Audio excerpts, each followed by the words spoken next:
Not trying to be obnoxious, but I don't miss too often. Looks like I gotta go to the gun range, see what's going on.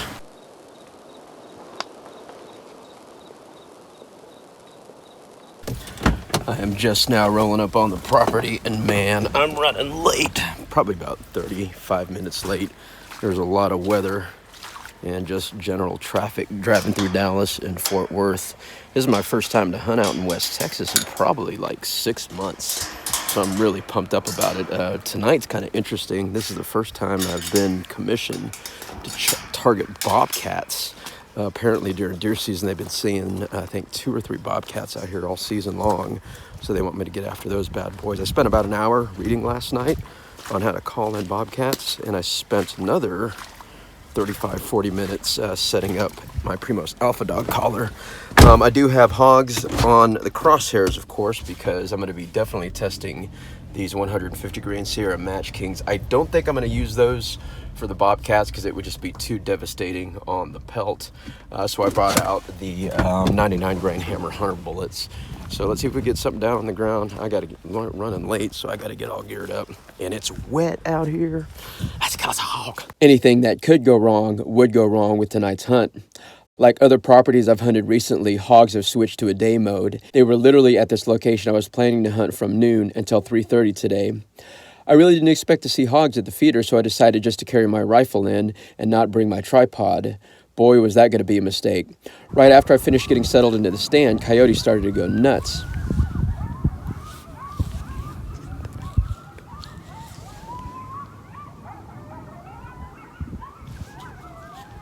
I ran both of my thermals to make sure I could get a good heat signature in this 100% humidity and drizzling rain. At dusk, I scanned the horizon to see a big sounder running right past my four-wheeler.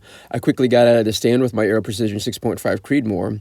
Now, if you don't know, this gun roughly weighs 14 pounds with a thermal, not including the ammo. I crossed the field quickly, but my movement startled the cows.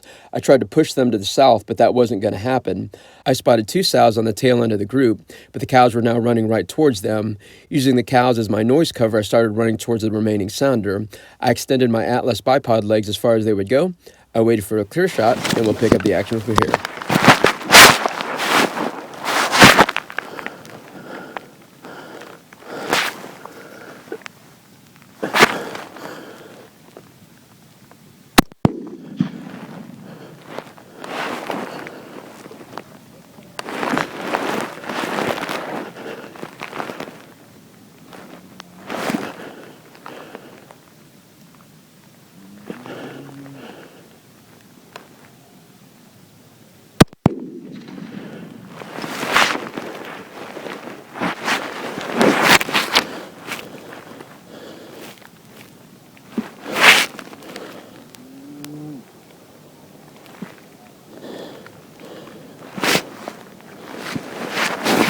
My first shot was suspect.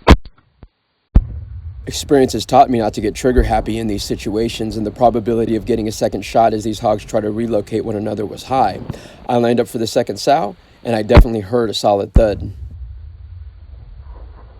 I could spot a good heat signature on the other side of the fence. I believe this was the first hog due to its size. It must have a flesh wound due to its lack of movement.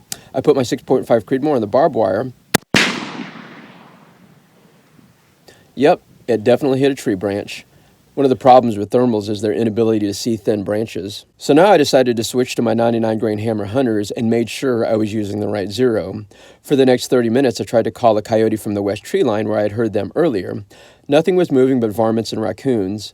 Ron has been on a mission to dispatch all of these raccoons, and hopefully he'll forgive me for giving these guys a pass.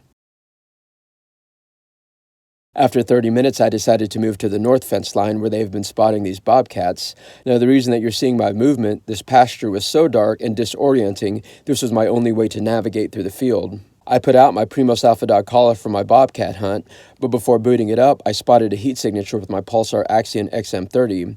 There are a lot of cattle on this property, and I needed to make 100% confirmation that this was not a calf, and we'll pick up the action from here.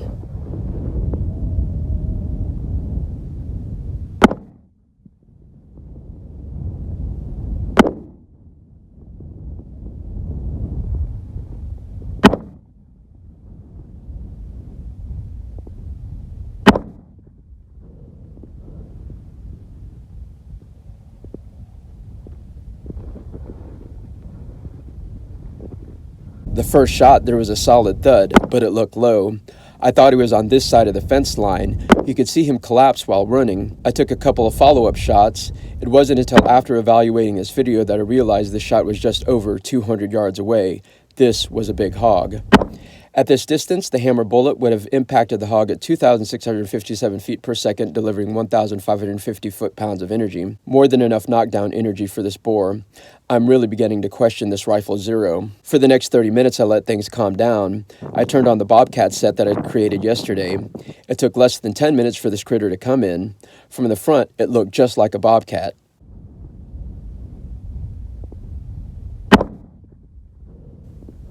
Oops. Not a Bobcat. After this miss, I was completely deflated and called it quits, and it wasn't even 9 p.m.